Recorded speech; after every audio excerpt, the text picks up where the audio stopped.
one particular couple that once in a while I would take a little something from, and guess who it was? Amy Sherman Palladino and her husband. Everything that Amy and Dan and their team have crafted, there's no reason to sort of look beyond that. It would be gilding the lily. I'm a huge late night fan.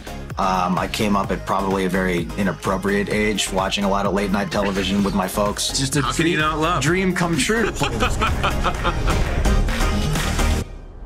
Hi, Tony and Marin. Hi, great to see you. Thank you so much for hanging out with me today. Thank you. I like all your flowers in your background. Thank you very much. They are real. I'm very excited to talk with you both today about the final season of The Marvelous Mrs. Maisel. What was it like? So many dicks. What? Whatever. Too much talking. Boy, are you in the wrong family, kid. Not one person who's ever accomplished anything of worth in life has ever been happy. It's 2 steps forward, 3 steps back, and I'm tired of it. This is it. This is the break. They didn't see you for what you are, a goddamn star.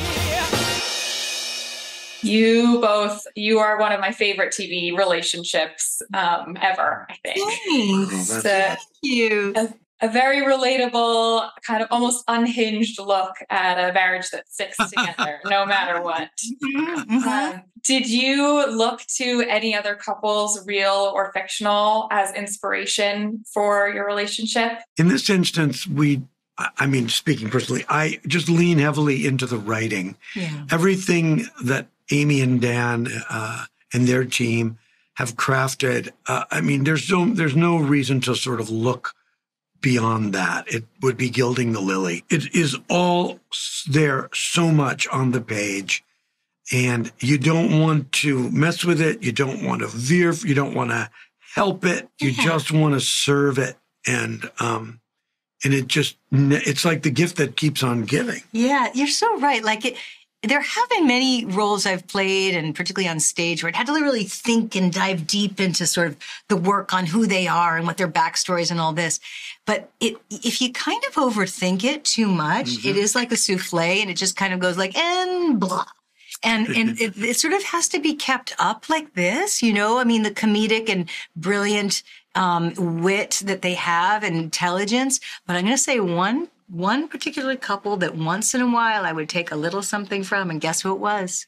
Amy Sherman Palladino and her husband. And I'll tell you why. Not that they bickered like these characters, because they didn't at all, but that they had a kind of respect and joy with each other that was kind of delightful in a way that sometimes not always did our characters have that, but there were moments that the two of these characters were a little bit giggling with each other. And Amy and Dan have that too. Yeah. I love that.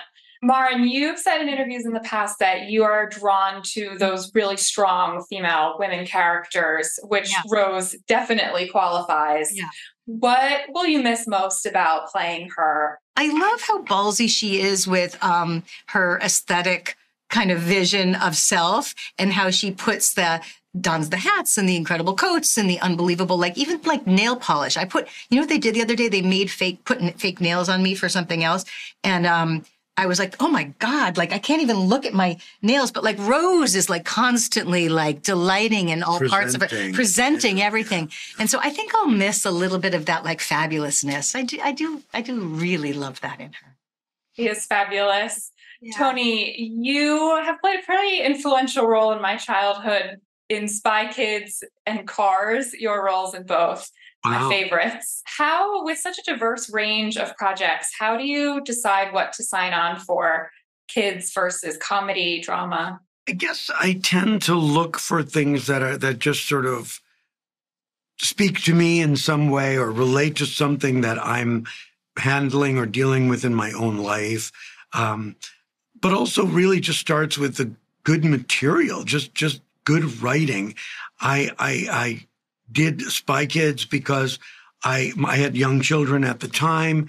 And then the same was true with Cars. Cars was the thing that Pixar does so brilliantly is they make movies for children, but there's always a really smart, sophisticated, an adult kind of idea behind it. And so, the trappings are this sort of fun, colorful, wacky characters of Cars, but the theme is important and grounded. And so I just look for those kinds of things. And one more question for you both. As New Yorkers in a show about New York, do you have a favorite deli? You know, Barney Greengrass, I find is great for Sable. It's just, I don't know why, but their Sable is just like top shelf. And then again, you know, Zabar's has, well, all the locks there. Then there's the bagels over babka, here and the babka over here and the whitefish. I mean, the whitefish, smoked fish. I have to say, like, I probably could eat at a diner, like, every other day. I need to, like, alter it with a few other things, but, like, diner food is sort of spectacular. It was lovely chatting with you both. Thank you so much for the time. Please enjoy the rest of your day. You too. Thank you. Thanks. Hi, Reid. Hi, Jason. Thanks for hanging out with me today. Sure. Reid, starting off with you. You portray the fictional late night talk show host, Gordon Ford. How did you go about preparing for this role? Did you watch a lot of Johnny Carson, old reruns? How did you build out this character? I did mountains of research, and I so enjoyed that. That was one of the highlights of this job for me, was getting to really sort of dig in. I'm a huge late night fan. I came up at probably a very inappropriate age, watching a lot of late night television with my folks. On top of that, you get the scripts written by Amy Sherman Palladino and Dan Palladino, and it's like, it was a dream. There's definitely a lot of layers to this character. And Jason, a question for you.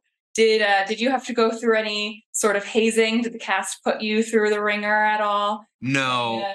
Not that kind of group. Like this has been like the most like welcoming, and it's so cliche, like, you know, like family type set. But it really truly has been. I mean, from like the table reads, I table reads on like most jobs are usually my favorite part. I don't know. It's like, it was a very like welcoming, lovely environment to come into, and we're like, I just feel super lucky to be invited to the party.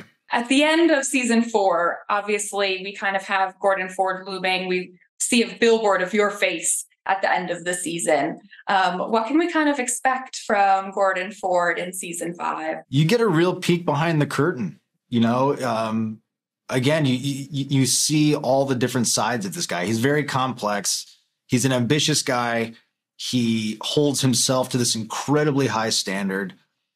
And, you know, he's a classic 1960s male chauvinist narcissist, you know, which is it's just a dream come true to play this guy. Yeah, what's not to love about a male chauvinist? All right, well, thank you both. That's my time. It was lovely speaking with you. Can't wait for everyone to watch the new season. Thank you. Have a great day. What drives Midge Maisel? I want a big life. I want to break every single rule there is. Oh, boy, I'm lucky. Mrs. Maisel! You say everything I think. A terrifying connection. You seem to be experiencing very bad luck. I don't know about that. This is my lucky day. My business is really picking up. It's a busy professional office now. What was it like? So many dicks. What? Whatever. Too much talking. Boy, are you in the wrong family, kid. Not one person who's ever accomplished anything of worth in life has ever been happy. It's 2 steps forward, 3 steps back, and I'm tired of it. This is it. This is the break. They didn't see you for what you are, a goddamn star. You in? I'm in. It's showtime. I'm gonna get this. You'll see.